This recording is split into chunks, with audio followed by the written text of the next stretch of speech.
Senhoras e senhores, eu sou Ana Souza e esse é o Café com Elementar.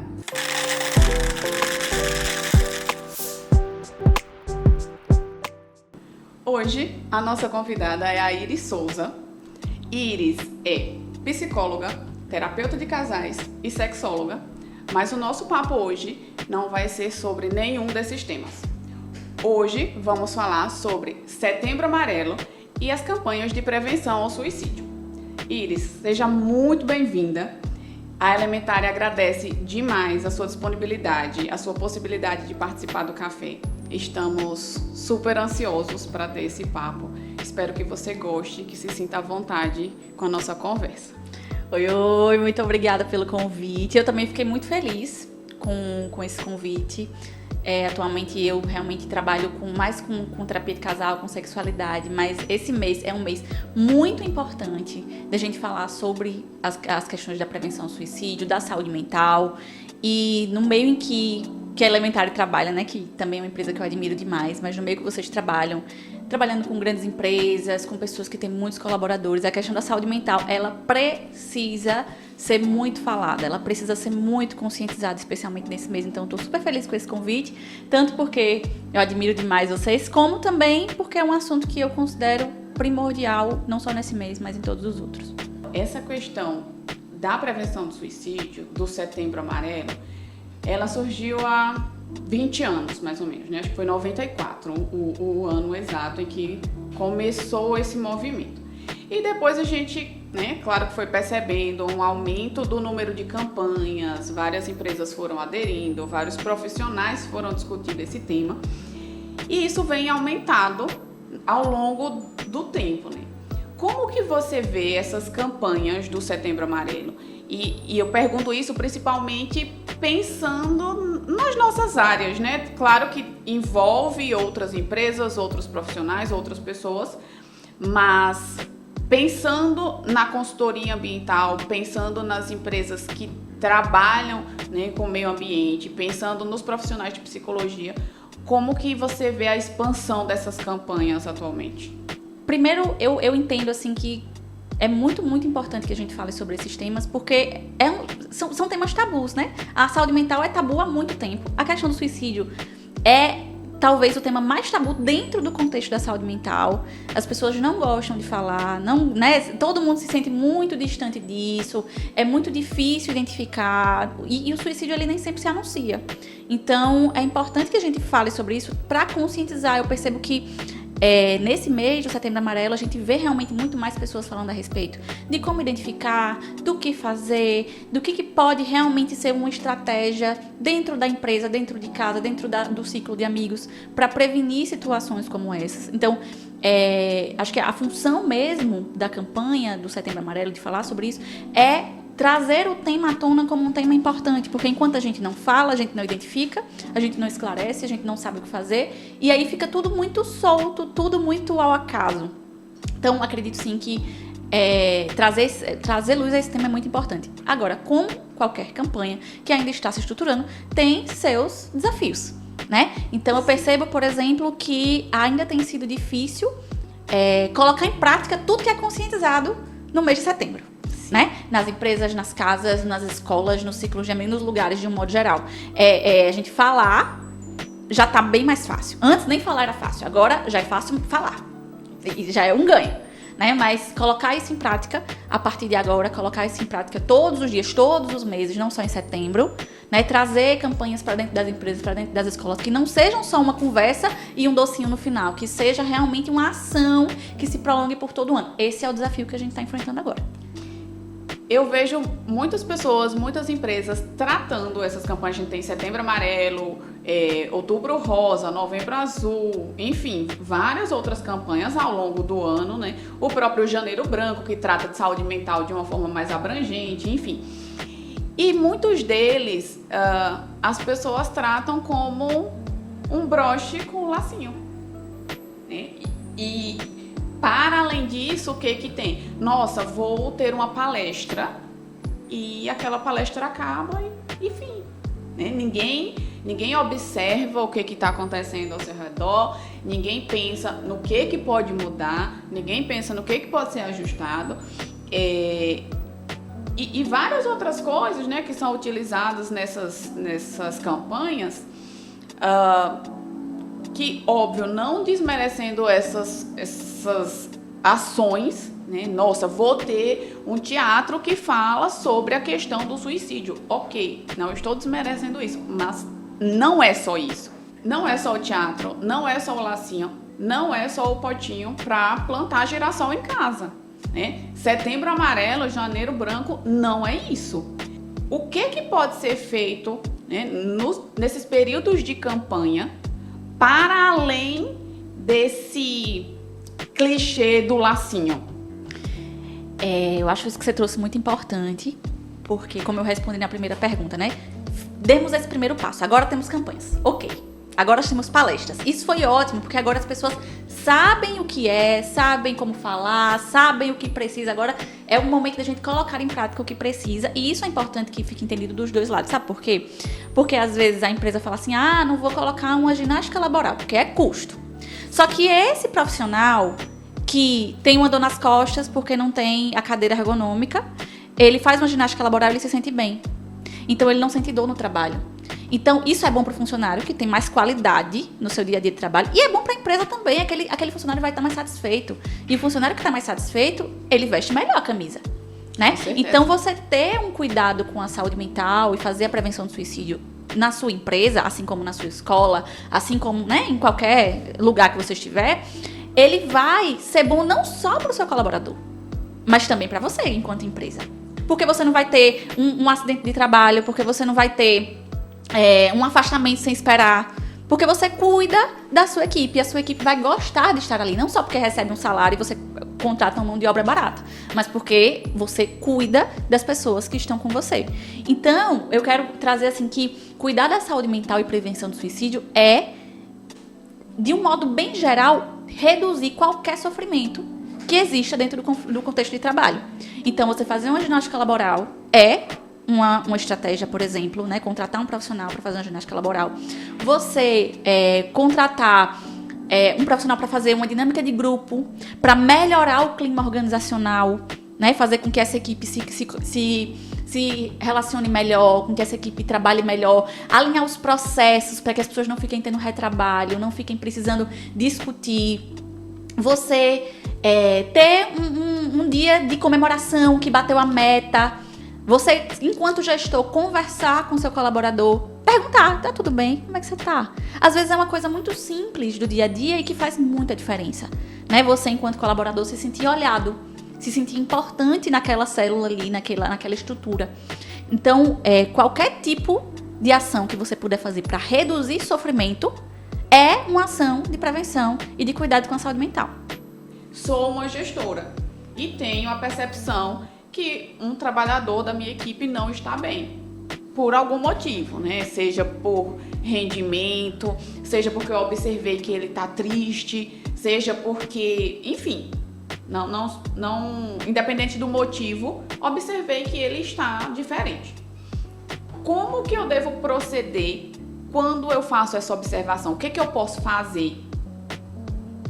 Veja, você pode chamar essa pessoa, né, para conversar, para entender. Se você, enquanto gestora, tem uma boa relação com a sua equipe, você pode chamar o seu colaborador na sala e perguntar: o que está acontecendo, alguma coisa? Eu estou te percebendo mais triste nesses últimos dias, eu estou percebendo seu rendimento caiu, você está tendo algum problema aqui ou em casa, quer conversar? Então, abrir esse canal, porque muitas vezes o chefe chama o colaborador para brigar, né? Para perguntar assim: por que você não me deu, como se essa pessoa estivesse devendo, né? Então, por que você não me deu aqui esse resultado, né?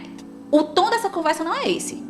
É um tom de cuidado, da compreensão de que você trabalha com uma pessoa. E que uma pessoa enfrentando problemas em qualquer lugar, ela vai ter o funcionamento dela alterado. Porque ela tá mais triste, porque ela não tá conseguindo se concentrar. Então, primeiro, abrir o canal para perguntar. E a partir da resposta, você entender, enquanto gestora, qual é a melhor estratégia. Sabe? Então, se essa pessoa tá doente, se essa pessoa tá com um problema na família, você vai entender se é melhor você dizer: não, então vá no médico, vai entrar de licença, para que você possa resolver. Obviamente que no mundo corporativo não é assim, você dá licença para 20 pessoas e tá tudo certo. Não é isso, né? Eu entendo que quando você trabalha com empresa, quando você trabalha com resultado, enfim, né? as pessoas, elas são pessoas e elas também são resultados. Então você não pode simplesmente fazer isso de qualquer jeito. Mas assim, ter um olhar minimamente humano para sua equipe e tentar, dentro do que é possível, resolver, alinhar os processos, deixar tudo correndo bem. Como eu disse assim mesmo, diminuir o sofrimento, né? Se sua equipe toda tá com uma cadeira que não é ergonômica e tá com dor nas costas e no pulso e com... alguma coisa tem que ser feita. Ou então você vai perder a sua equipe toda de licença. Né? Então você ouvir o seu colaborador e entender, ao invés de só dizer assim, não, mas você tem que me dar esse resultado mesmo assim. Né? É você ouvir esse colaborador e entender, vai te ajudar a também pensar qual é a melhor estratégia que diminui o sofrimento do meu colaborador e o meu, por consequência. Porque faz com que ele volte também a trabalhar da maneira como faz sentido para ele, que paga o salário dele e que também me ajuda, né, enquanto empresa. Para o colaborador, ele não pode ficar doente, né? Hoje, a gente tem várias possibilidades de controle, né, de certa forma, de resultados, de métricas. E uma delas, principalmente nas áreas de saúde e segurança no trabalho, dos setores de RH, de uma forma geral, é a quantidade de faltas, né, desses trabalhadores, quantas vezes eles faltaram, quantas vezes eles se acidentaram, quantas vezes eles ficaram afastados. E eu já, em uma reunião, inclusive, eu já ouvi algo do tipo, nossa, estamos com números ótimos. Eu fico impressionada como as pessoas daqui não ficam doentes. Mas você, enquanto trabalhador que conhece, que tem o contato mais próximo e mais pode ter uma conversa mais verdadeira com outras pessoas, sabe que tá todo mundo doente várias ali. Pessoas estão doentes ali, seja fisicamente ou seja mentalmente, enfim. E que as pessoas estão trabalhando doentes porque elas têm medo. Então, aquele número de, nossa, que empresa incrível que eu sou, os meus trabalhadores não se afastam, isso não é real. Até porque se afastar, você demite. Né? Então, é realmente um grande problema e a gente vê aí empresas perdendo equipes inteiras porque as pessoas adoecem. E aí elas adoecem, tentam sustentar doentes por receio, porque é verdade, a represália vem. A empresa faz esse movimento, o funcionário tem medo de adoecer, sustenta o trabalho mesmo doente, aí adoece mais intensamente, precisa se afastar, e aí a empresa sobrecarrega os que sobraram. Com agora o trabalho, mais o trabalho daquele. Né? Então, não é como se hoje a gente pudesse olhar para as empresas e ver que elas estão se preocupando assim, mas fulano adoeceu por quê? Mas será que fulano estava cumprindo realmente o horário de trabalho? Será que fulano estava trabalhando no final de semana? Será que fulano... Não importa, né? Tem muitas empresas para quem isso não importa. E rola muito, assim, de... Nossa, como assim fulano tá doente? Como assim ele foi afastado?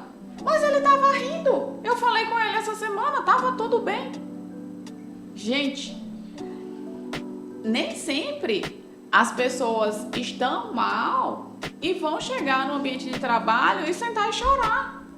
Hoje, algumas empresas, principalmente empresas de um porte maior, têm oferecido para os colaboradores o acesso a plataformas de... não sei se chama consulta online, mas... De cuidado, né? Você tem uma série, por exemplo, a que eu conheci, você tem vários psicólogos de áreas diferentes. Eu não sei se tem com psiquiatras ou outros tipos de profissionais da saúde, mas essa eu lembro que são psicólogos. E aí cada psicólogo põe lá a sua formação, com quem trabalha. Você tem um acesso, né, da empresa e você consegue ir lá, olha, quero solicitar sessões de terapia com esse profissional aqui. E a empresa custeia esse serviço, como se fosse um Gympass, um plano de saúde, enfim. Você entende que esse serviço, que oferecer esse tipo de cuidado é interessante para as empresas, apesar do custo? Acredito que sim, essa é uma excelente estratégia, né, de cuidado com a saúde mental dos funcionários, dos colaboradores. E acredito sim que é interessante para a empresa também, apesar do custo, porque esse funcionário se sente cuidado. E onde a gente se sente cuidado, a gente também quer cuidar, né? Então esse funcionário, ele vai se sentir bem em estar nessa empresa, ele vai vestir melhor essa camisa. Né? Você estava falando antes em relação a essas questões, né, dos adoecimentos e tudo mais, e aí eu queria falar que assim, a gente está num momento muito delicado, né, falando socialmente. Passamos aí pela crise, ainda estamos na crise, né, econômica, e as doenças do século, da década mais intensas são depressão, ansiedade e burnout. Né? Burnout é uma doença de estilo de vida, uma doença laboral. Depressão, né, que já vem há mais tempo, sendo uma doença aí muito comum, e ansiedade. E aí, é interessante trazer esse dado, né? Eu sou sexóloga, eu trabalho muito com questões de sexualidade, e muitas pessoas que vêm pra mim com disfunções sexuais têm esses quadros associados a uma depressão, a um burnout. E você trazendo essa questão, eu não tenho como deixar de pensar em uma questão que aconteceu comigo muito recente, assim. Eu passei um período muito mal e eu só tô cansada e tá tudo bem. Mas não tava tudo bem, né? E chega um momento que hoje eu consigo perceber que fazer terapia há muitos anos acabou me ajudando a pensar, cara, não tá tudo bem. O que eu faço? E aí você pensa, nossa, posso estar com depressão, posso estar com ansiedade, posso estar com burnout, posso estar com sei lá o quê. Mas quando você tem o diagnóstico, cara, nada do que você pensou, nada do que você leu, nada do que você pesquisou é igual. Acho que eu tô mal. Será que eu procuro um psicólogo? Será que eu procuro um psiquiatra? Mas e se eu procurar um psiquiatra e ele me afastar? Eu vou ser afastada do trabalho. E o INSS? E o INSS? Eu vou ser demitida. E eu preciso desse dinheiro. Eu preciso desse dinheiro. E eu tenho filhos. E eu preciso pagar a escola pro meu filho. E aí, mas o INSS pode me dar esse subsídio, né? A gente tem essas questões de auxílio-doença e tal. Pensando em casos de trabalhadores que são CLT, né? Mas e se ele não me der o auxílio no período que eu preciso pagar a escola do meu filho? O que eu faço? Né? Ok, o INSS concedeu, tive o auxílio. E quando acabar o auxílio eu voltar? Existem diagnósticos que você tem um período de, não sei se chama carência, enfim, mas uma quando seguridade você da volta, lei, né? Você não pode ser demitido. Mas tem outros diagnósticos que não. Então você tá ali vulnerável. E aí você, não, mas eu tô mal, vou realmente procurar um profissional que me ajude. Aí vem o diagnóstico. E aí você e agora? E aí, com o diagnóstico, muitas vezes você tem medicação. E essa medicação, normalmente, custa um pouco alto. E não é um tratamento que é rápido, né? Enfim. E você inicia o tratamento, você tem uma série de questões do tratamento mesmo que você pode se sentir mal, né? Você pode ter alguns sintomas e tal. E aí você pensa, nossa, eu quero acabar logo, porque eu quero ficar bem logo e tal. E aí quando você vai acabar, você também tem uma série de sintomas para acabar o tratamento. E aí você pensa, cara, como assim? E eu acho que nesse processo, né, muitas pessoas desistem. E a partir do momento que essas pessoas desistem, acho que as chances de você chegar no extremo de suicídio são maiores. Porque, óbvio, a gente está pensando aqui no ambiente de trabalho, porque a gente está falando disso, né, de saúde mental, de questões de suicídio relacionadas a questões de trabalho, mas a vida das pessoas não é só o trabalho. Então a vida dela em casa pode estar uma merda também. A família dela pode não dar nenhum suporte. E aí, junto a tudo, então você não tem suporte da sua família, você não tem amigos que te dão suporte, você não tem um trabalho que te dá um suporte. E é isso. É um nível de implicação muito alto e a gente esbarra numa barreira estrutural, né? Que é assim, veja, eu vou dar um exemplo assim bem grotesco para ficar...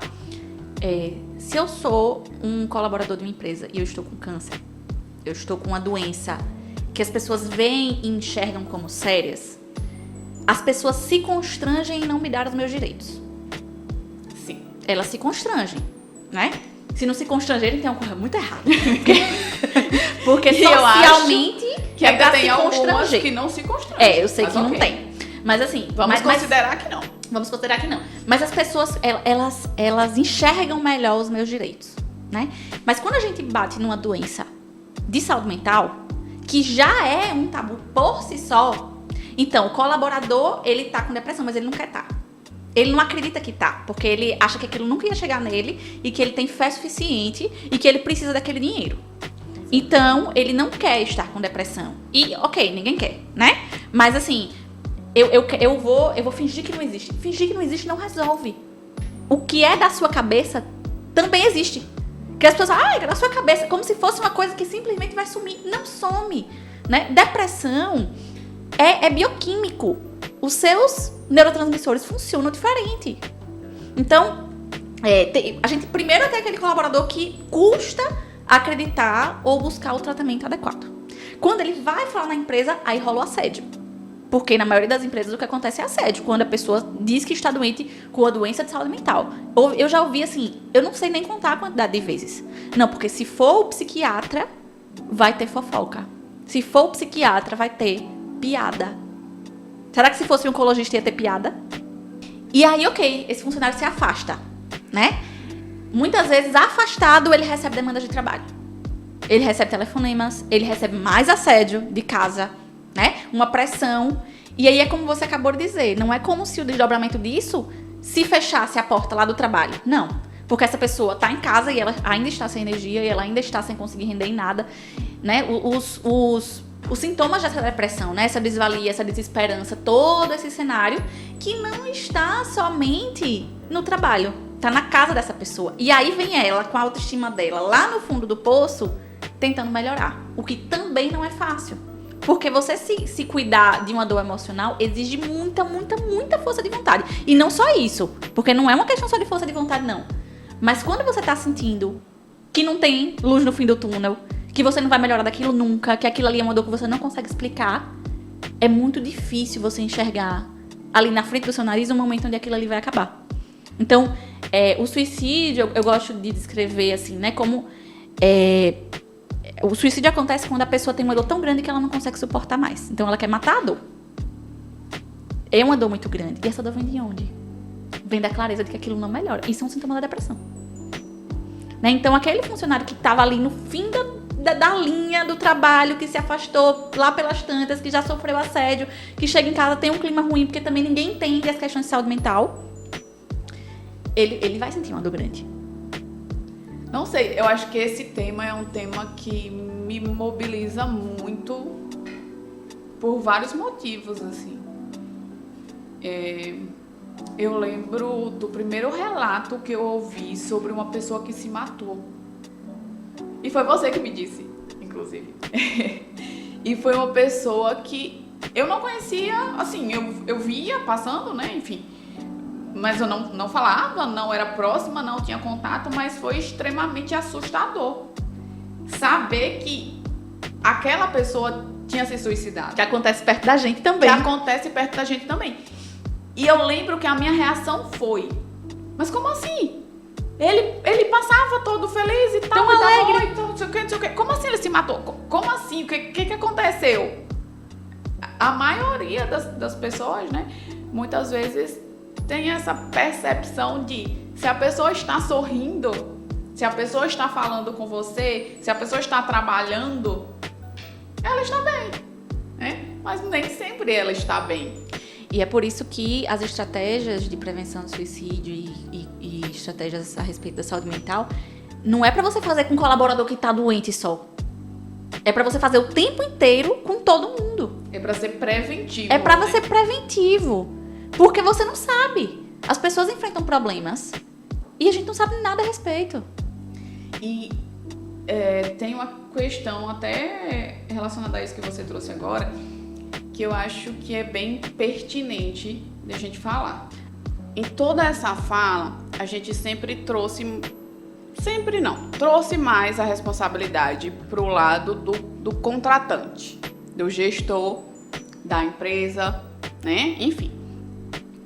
Mas como a gente pode lidar com essas questões em momentos onde você não sente a abertura do colaborador para contribuir de alguma forma, né? Você percebe que ele não está bem, você está disposto a ajudar de alguma forma, mas você não... Assim, tudo que você tenta fazer, seja uma coisa mais simples, algo mais elaborado, você sente que a pessoa não quer fazer ou não quer que essa atitude venha de você. Se todas as empresas do mundo adotassem estratégias de prevenção de saúde mental, ainda assim teríamos suicídios.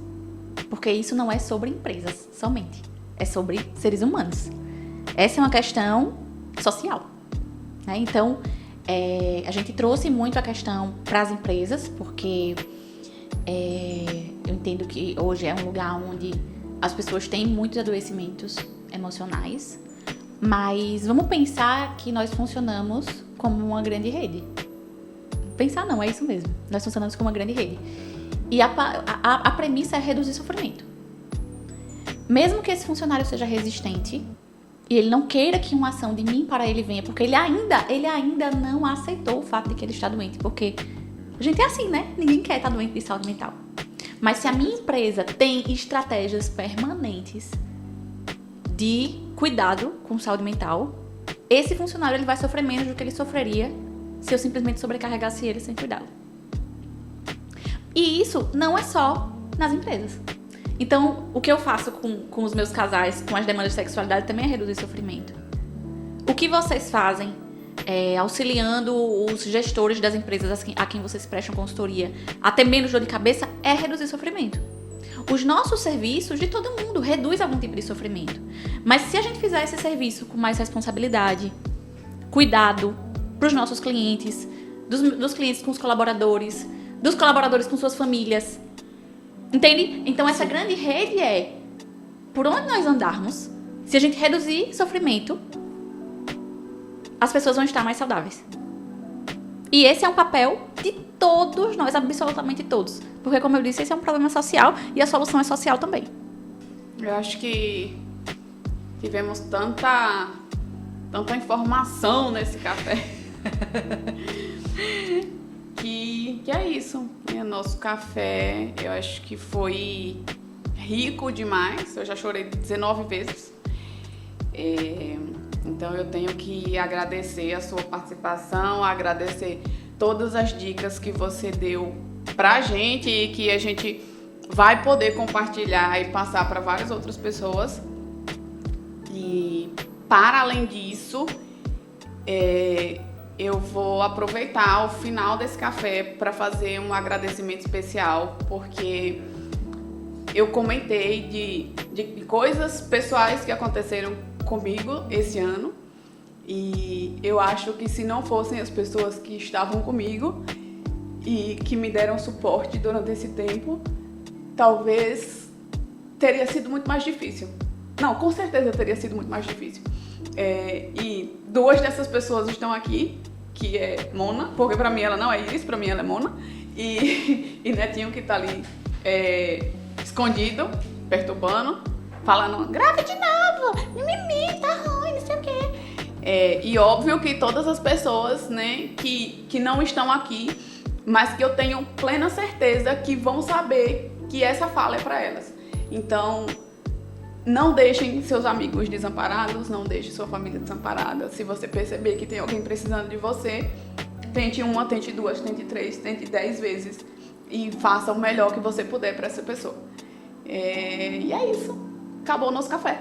Acabou o choro. É isso, pessoal. Reduzam o sofrimento por onde andarem.